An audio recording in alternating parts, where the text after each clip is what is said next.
네, 각 당 대선 후보들이 공식 선거 기간 운동이 시작된 후 첫 주말을 맞이해 민심 잡기 총력전을 펼치고 있습니다. 안개 속 혈투 양상이 벌어지고 있는 가운데 유동성이 커진 대선 판세 자세하게 분석을 해봅니다. 네, 이 자리에 김우석 미래전략개발연구소 부소장, 차재원 부산가톨릭대 교수, 배철호 메르겐 대표 나오셨습니다. 어서 오십시오. 네, 안녕하십니까.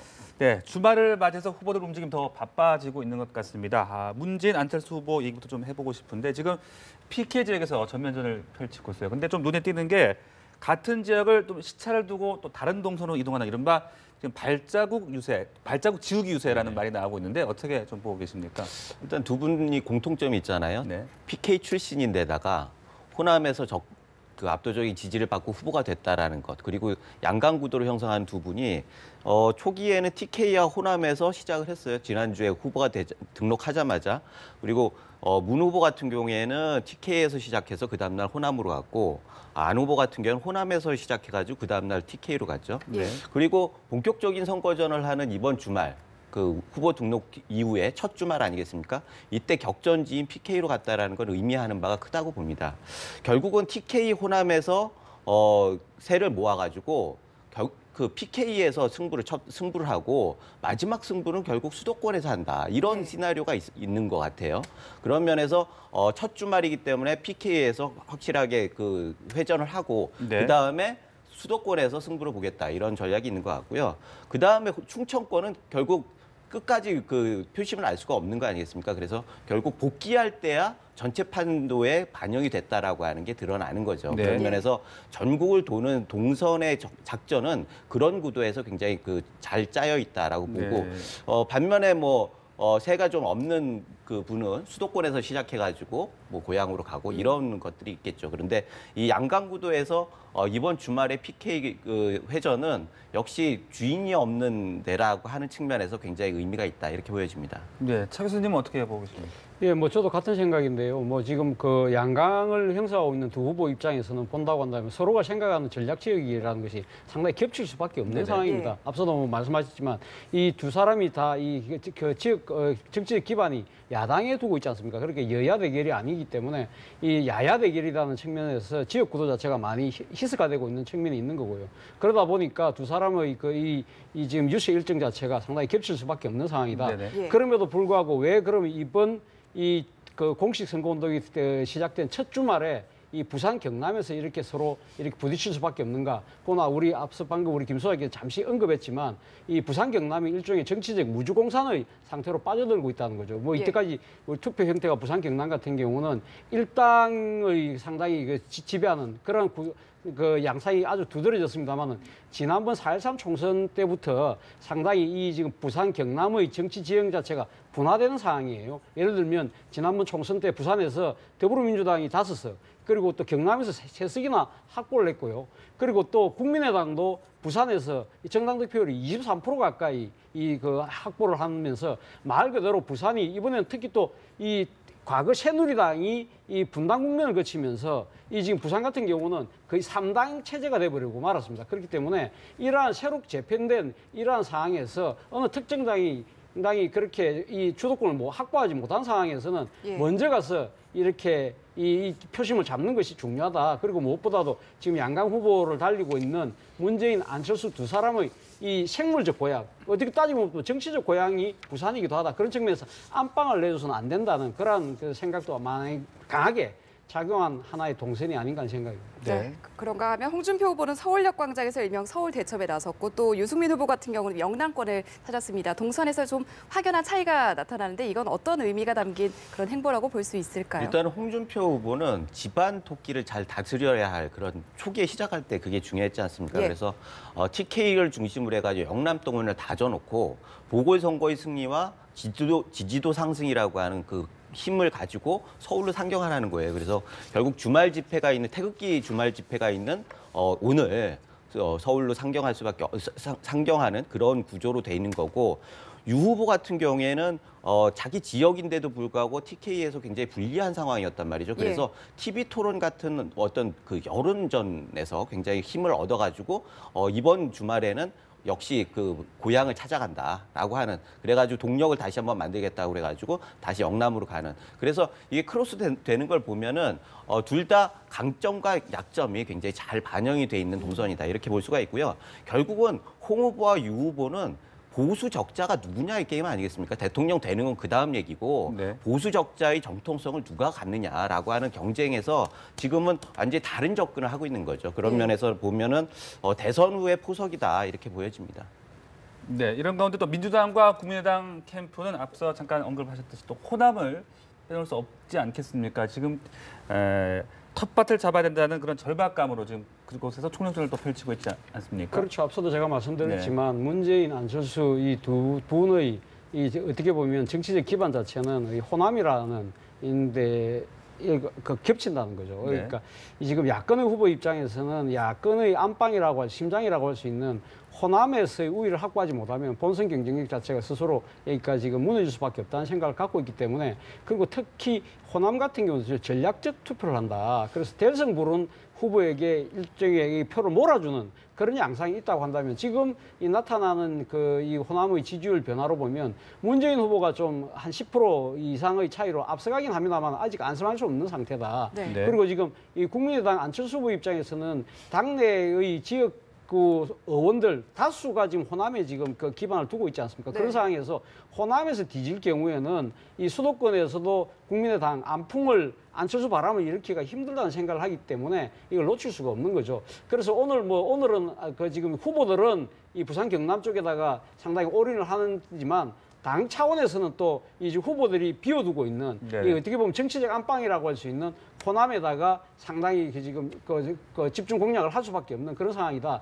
그래서 민주당 같은 경우는 지금 강주 전남 지역에 당 소속 의원이 한 명밖에 없어요. 그렇다고 해서 손 놓고 있을 수는 없다. 그래서 수도권에 있는 수도권 지역구 의원이지만 호남 출신 의원들이 꽤 있습니다. 그분들하고 그리고 상당히 또 이 인기가 있는 그런 또 상당한 그 명망이 높은 의원들 중심으로 해서 한 50명 정도가 유세단을 만들었다고 그래요. 그래서 그렇게 내려가서 하고 있는 거고요. 그리고 국민의당은 당 지역구 의원들 다수가 호남 소속 의원이기 때문에 그 지역구 국회의원들과 그 지역구 국회의원을 따르는 지방 의원들을 대거 유세단을 만들어서 그래서 이 양당이 일합을 겨누는 그런 상황인 것 같습니다. 네, 심상정 후보도 호남을 찾는 등 각 후보들이 지금 주말을 맞아서 총력 유세전을 펼치고 있는데 아마도 어제 나온 여론조사 결과 등을 반영한 그런 동선이 아닐까 싶습니다. 어제 나온 갤럽 여론조사 결과를 좀 살펴보면 안철수 후보의 지지율 하락세가 좀 눈에 띈다 이런 분석들이 나오고 있거든요. 일단 그 조사 결과는 어떻게 지켜보셨습니까? 네, 맞습니다. 이번 주 여론조사 결과는 상당히 좀 지켜봤던 주요 포인트가 예.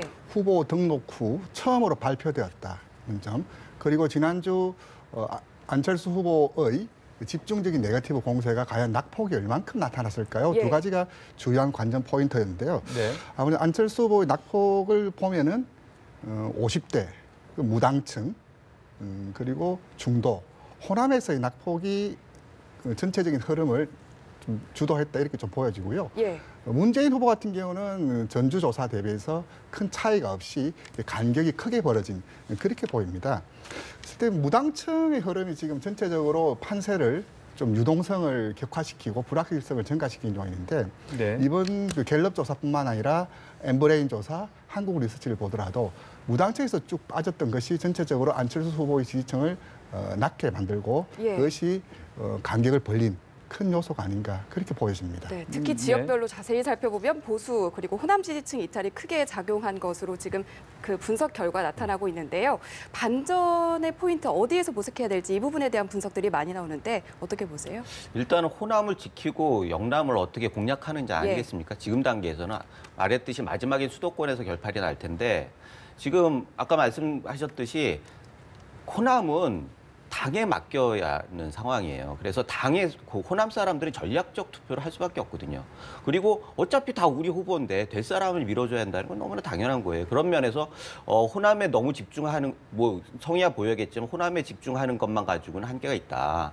그리고 당에 있는 박지원 대표를 비롯해서 그 지역에 탄탄한 기반이 있지 않습니까? 그래서 저게 나오는 여론조사보다는 좀 실질적인 수문표들이 있다라고 보여지고 그런 면에서 전략적 투표를 어떻게 대응할 것이냐 그런 그런 면에 집중을 해야 하는 거죠. 그래서 안철수 후보 같은 경우에는 지금 영남에서 영남에서 지금 2등을 하고 있지 않습니까? 좀 빠져가지고 예. 1등을 하다가 확 빠져가지고 그런데 저렇게 되면 호남 표심이 흔들릴 가능성이 굉장히 많아진다는 거죠. 네.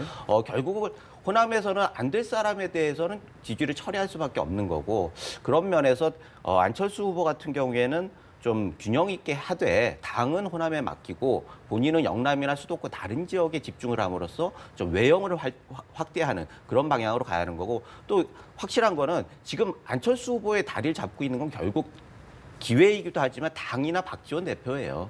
그거에 매달려 있어가지고는 확장 가능성이 없거든요. 예. 그래서 그 부분을 어떻게 할 것이냐 좀 정리를 해줘야죠. 그렇다고 해서 그걸 빼버릴 수는 없는 거고 그거는 호남에 이렇게 맡겨놓고 더 큰 외부의 영입 인사들로 통해서 좀 외연을 확대하는 그런 전략을 보여야지 그나마 추격의 동력을 다시 한번 짚힐 수 있는 거 아닌가 이런 생각을 해봅니다. 네, 반면에 그 보수 표심 말입니다. 홍준표 후보의 지지율 특히 TK 지역에서 지금 8%에서 26%까지 치솟는 그런 모습을 보였거든요.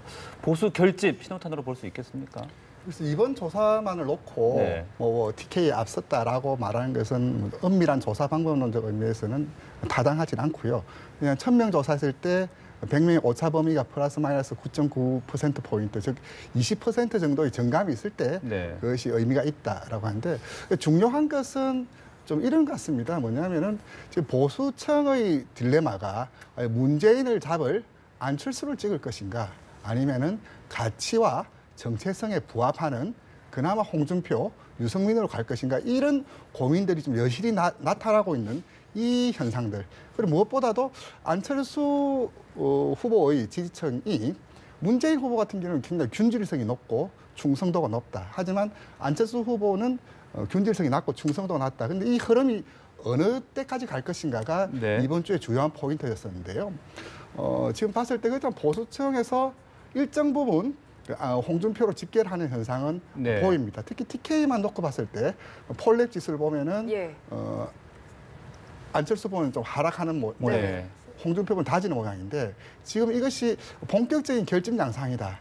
이렇게 보는 것은 좀 과도한 해석이고 조사 방법론 좀 과도한 해석이고 하지만 네. 분명한 시그널들은 곳곳에서 보이고 있다. 네. 그래서 이번 주 TV 토론을 포함한 북한 그 핵실험 예정되어 있는 것들, 즉 안보 이슈가 어떻게 출렁거리느냐에 따라서 보수의 표심의 집결, 그에 따른 안철수 후보의 지지도 네. 역시 영향을 받지 않을까 그렇게 어떤 보여집니다. 보수 결집의 시그널이 보여지고 있는 것만큼은 사실이다. 어느 정도 그런 시그널들은 말씀이신데. 공통적으로 확인되고 있습니다. 네, 예. 차 교수님 생각 어떠십니까? 예, 저도 비슷한 생각인데요. 사실 어떻게 보면 TK 이 지지층들, TK에 계신 분들이 아무래도 보수 색채가 강한 분들 아닙니까? 그분들이 네. 저는 일종의 기소 본능이 지금 작동하고 있는 것이 아닌가. 지금 초창기에는 이번 선거 자체는 어차피 정권 교체가 확실화되고 있다. 그렇다고 한다면 그 중에서도 조금 덜 미운 사람을 뽑자는 생각 때문에 안철수 후보에게 갔던 표들이 근데 안철수 후보가 지금 가지고 있는 여러 가지 정체성 문제들에 대해서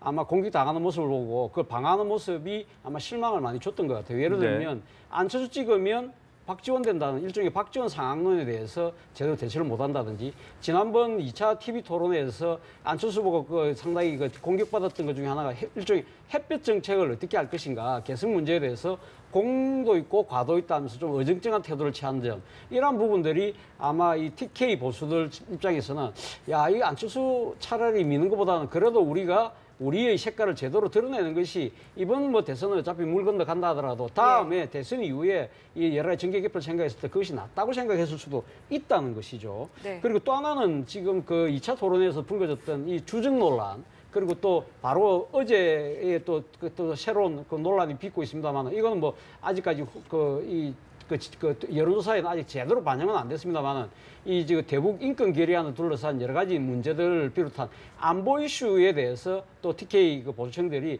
새로운 또 생각을 하게 된 것이 아닌가 하는 생각인데요.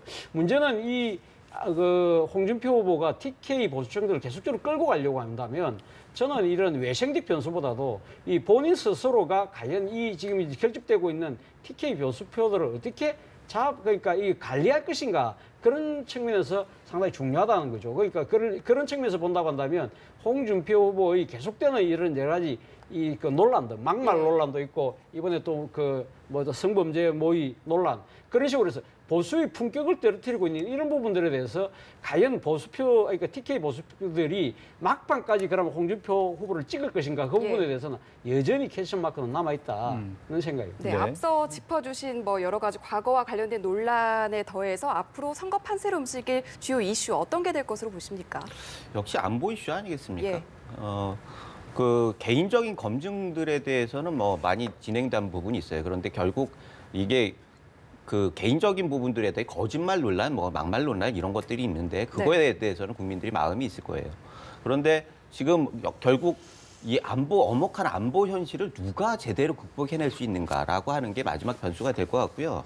그래서 어제 밝혀졌던 송민순 전 장관이 공개한 그 자료와 그 이후에 벌어질 여러 가지 상황이 선거 전에 어떻게 영향을 미칠까 이게 굉장히 중요하고 다음 TV 토론에도 그게 본격적으로 얘기가 될 거다. 그리고 그것이 여론조사에 반영이 될 거다. 그런데 문제는 그렇다고 해가지고 대안이 있어야 하는데 대안이 지금 마땅치 않다라는 거죠. 지금 문재인 후보가 보수 입장에서는 문재인 후보는 정말 불안하다라고 하는 마음이 있는데 그렇다고 해서 다른 대안이 있느냐고 하면 안철수 후보도 그렇게 신뢰를 주지 못하고 홍준표 후보도 뭐 될지 안 될지 모르겠고 이렇게 신뢰가 없는 상황에서 다른 대안을 찾기가 굉장히 어려운 상황이다 이런 생각이 들고요.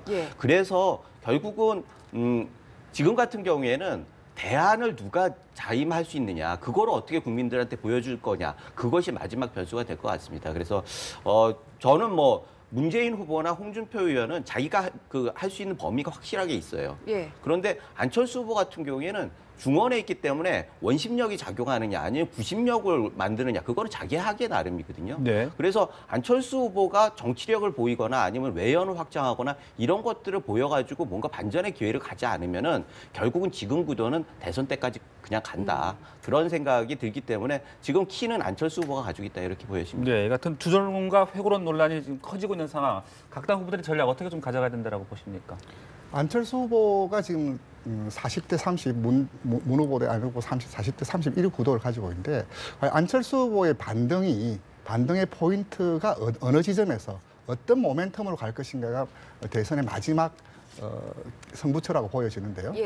지금 그렇다면 지금 조정 국면이냐 아니면 하락 국면이냐 여기에 대한 좀 정확한 인식, 판단이 중요할 것 같고요. 그리고 다시 상승하려면은 현재 상황에서 좀 중간 급유를 받아야 될 그 모멘텀이 뭐냐.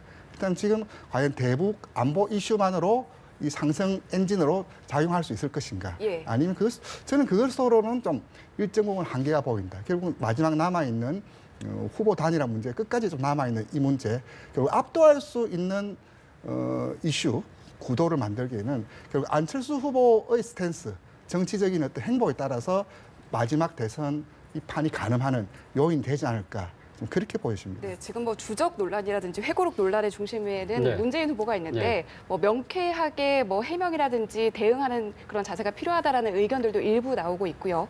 앞으로 어떻게 대응하는 게 그런 모멘텀, 반전의 모멘텀을 좀 작용할 거라고 예상하십니까? 문재인 후보 입장에서는 앞서 우리 앵커께서 말씀하신 대로 명쾌하게 해명할 수 있는 수단이 있다고 하면 그렇게 할 수 있겠죠. 그러나 지금 본인이 지금 갖고 있는 여러 가지 대응 수단이 그렇게 마땅치 않다는 데 아마 고민이 있지 않을까 하는 생각입니다.